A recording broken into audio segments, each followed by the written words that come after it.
안녕하세요. 쌤pen사들입니다. 오늘이 벌써 토요일입니다. 다들 즐거운 주말 되시고요. 오늘의 방송 바로 시작하겠습니다.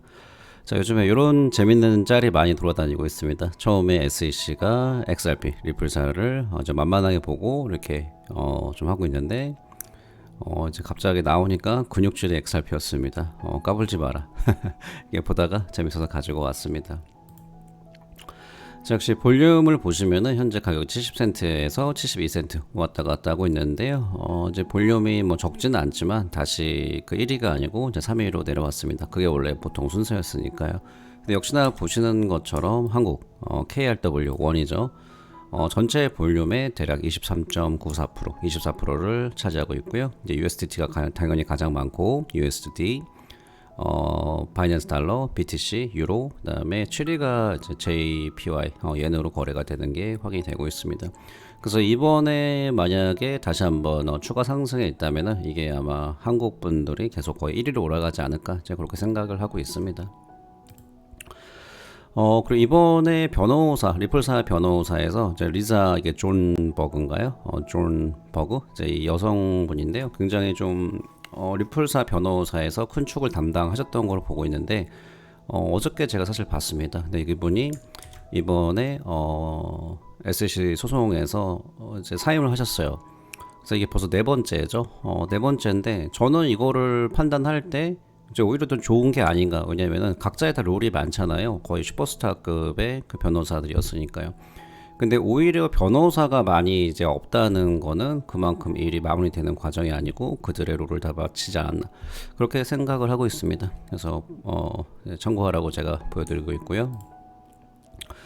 자, 지금 이 상황에서는 이번에는 이제 미국의 SEC가 아니라 미국의 상품거래위원회 CFTC가 바이낸스를 고소를 했는데 이제 요거를 이제 그 바이낸스 쪽에서는 이제 법적 권한권이 넘었다, 과도하게 도달하고 있으면서 이거를 공식적으로 CFTC한테 이 법정 소송을 이제 기각해달라, 이렇게 반응이 나오고 있습니다. 요거의 핵심은 뭐 다들 아시겠지만 이제 바이낸스의 영향력이 워낙 크기 때문에 이제 SEC 미국 쪽에서 CFTC도 그렇고 바이낸스를 견제를 하는 거죠. 근데 이게 저는 아니라고 봐요. 왜냐면은 레벨 플레잉 필드 공정하게 해가지고 경쟁력을 키워야죠. 뭐 이제 이해는 하는데 아무튼 상황이 이렇다. 이렇게 참고하시라고 말씀드리고 있습니다. 자, 그리고 알트코인이나 NFT 작년에 저번에 그 메타는 NFT였죠. NFT의 메타였었는데 이번에 유명한 유튜버가 21년에 62만 3천 달러라는 돈을 들여서 이 NFT를 샀습니다. 근데 현재가 이게 1600달러예요. 그래서 이렇게 항상 지금은 제가 여러 코인들 가지고 있고 이번에 돌아온 불장에서는 그 적정 가치가 있어요. 근데 그 적정 가치에서 넘어서면 결국은 거품이죠. 근데 그때 팔면은 이번에도 좋은 성적을 거두실 거다. 저는 그렇게 보고 있습니다. 어떻게 보면 지금이 굉장히 좋은 기회예요. 저렇게 참고를 하시고요. 리플사 고문 변호사 스투 알도라티가 7월 23일 이거는 약식 판결 결과가 나온 다음에 이제 좀 말이 나온 거죠. 여기서 하는 말이 이제 SEC는 증권에만 이제 관할이 있다. 그래서 SEC가 이 관할권이 없는데도 있는 척 하는 거는 정치적인 파워플레이다. 이렇게 얘기를 하고 있습니다. 그러니까 요게 나온 베이스가 이번에 판결이 나오고 이번에 약식 판결 결과를 보고 이제 한 말이죠. 여기서 말하는 게 뭘까요? 그러니까 그러면서 나왔던 말이 이제 이분이 말할 때 SEC 이분이 말한 건 아니지만 코인베이스의 최고 법률가도 얘기를 했죠. 앞으로 이제 SEC의 증권 소송 다 질 것 같다. 이제 그렇게 큰 그림으로 가고 있습니다. 그렇기 때문에 이제 가장 큰 허들이었던 XRP의 증권 문제는 이제 해결이 거의 되지 않았나, 이제 그렇게 생각을 하고 있고요. 자, 비트코인 맥시들의 이래서 XRP를 별로 안 좋아하는 거 아닐까요? 뭐 이 간단한 거지만 환경적인 측면을 봤을 때는 100만 번의 거래가 있을 때 에너지 소비에 있어서 비트코인보다 5만 7천 배 이상 더욱더 효과가 있습니다. 예, 그 전구로 이제 표현을 했네요. 이래가지고 비트코인 맥시들이 XRP를 별로 안 좋아하는 거 아닌가 싶습니다. 자, 그리고 이 피터 브란트라는 사람 아시죠? 근데 이 사람 같은 경우에도 이번에, 그러니까 제가 뭐 틀렸다 맞았다 이게 가격 예측에서 다시 한번 말씀드리면은 이 사람이 이번에 얼마 전에 이제 XRP가 소송에서 얘기하면은 뭐 몇 달러 간다 이제 그런 말을 했었을 거예요. 제 기억으로는요. 근데 저는 뭐 그러니까 투자 예측도 어떻게 보면 이제 스페큘레이트 이제 그 추기적인 그런 예측이잖아요. 근데 몇 달러 간다 그랬는데 이분도 역시 틀린 거죠. 그러니까 차트적 분석이 이게 맞추기가 쉽지가 않습니다. 자, 그런 거는 이제 참고하시고 항상 너무 큰 기대보다는 이제 롱텀 투자자들은 조금 더 길게 보시는 게 맞다고 봅니다. 펀더멘털을 보시고요. 근데 이제 이 사람 같은 경우 이제 게리 겐슬러를 강하게 비판하고 있는데 그러니까 이유가 있어요. 그러니까 투자의 보호에 실패한 이력이 있는데 이 사람이 예전에 그 게리 겐슬러가 예전에 상품 여기 CFTC 의장이었을 때 이 사람이 그 어떤 거 이제 세계 상품에 이제 투자를 하고 있었어요. 근데 파산을 했는데 자본이 잃었고 제대로 역할을 못했다. 이제 이렇게 하면서 좀 강하게 비판을 하고 있습니다. 그러니까 게리 겐슬러가 이럴 때 전력이 있었는데 이 전력을 가지고 SEC에 왔는데 지금 SEC에서 똑같은 것을 반복을 하고 있는 거죠. 그러니까 지금 SEC는 힘이 굉장히 많이 약해졌다. 이제 이렇게 볼 수가 있습니다. 예전에 비해서요. 그리고 이제 SEC가 좀 힘이 약해졌다고 생각하는 게 여기 보시면은 그러니까 암호화 규제를 하기 위해서 일부 규칙을 포기할 것이라는 이제 게리 겐슬러의 표현이 있는데 이게 이때까지 SEC가 이런 적이 한 번도 없었거든요. 근데 이게 뭐냐? 전 다시 한번 앞에 말씀드린 것처럼 SEC가 힘이 약해지고 있다.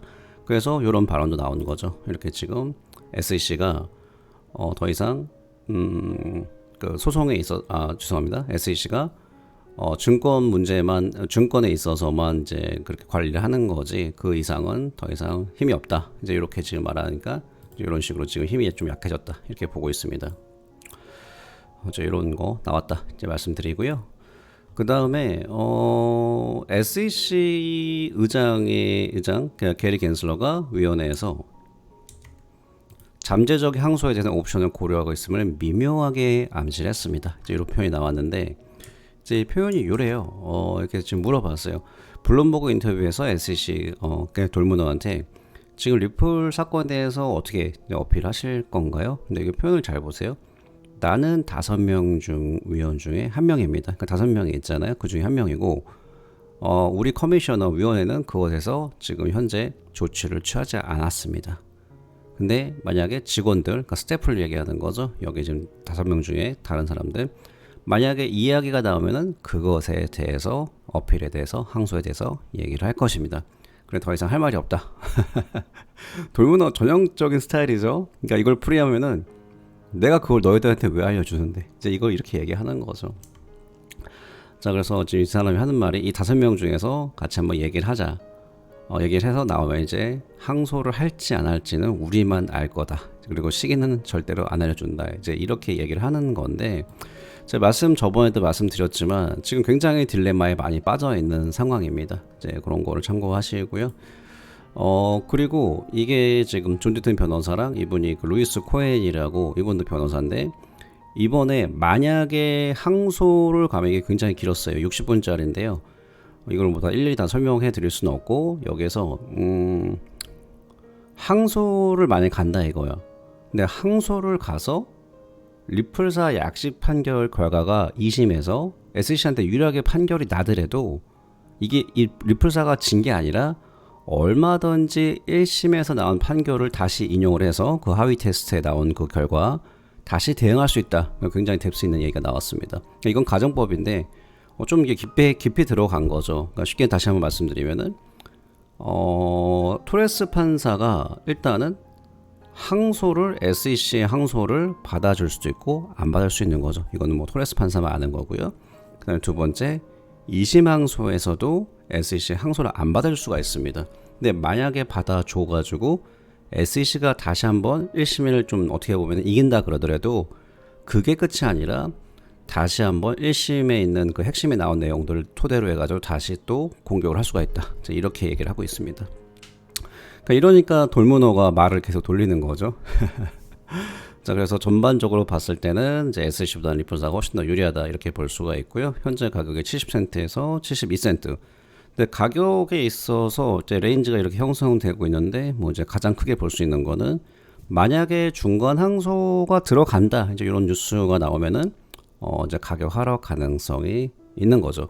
근데 XRP 홀더분들이 워낙 강성 홀더도 많고 이제는 뭐 명확성에 있어서 이제 대부분 다 이제 인지를 정확하게 하고 계시기 때문에 손절하시는 분들은 최근에 이제 들어오신 분들 말고는 많지 않을 거라고 저는 보고 있어요. 그다음에 가격 하락은 있겠지만 뭐 큰 하락은 없을 거다. 하지만 중요한 거는 당연히 비트의 움직임이죠. 근데 만약에 반대로 SEC가 항소를 포기를 하거나 아니면 항소 리젝션을 토레스 판사가 한다면은 당연히 가격의 상승으로 이어질 수가 있다고 봅니다. 자, 현재까지 나온 것에는 가장 직관적인 게 지금 이제 항소를 하냐 안 하냐 이제 이런 부분이니까요. 자, 오늘의 방송은 여기서 마무리하겠습니다. 다들 즐거운 주말 되시기 바랍니다. 감사합니다.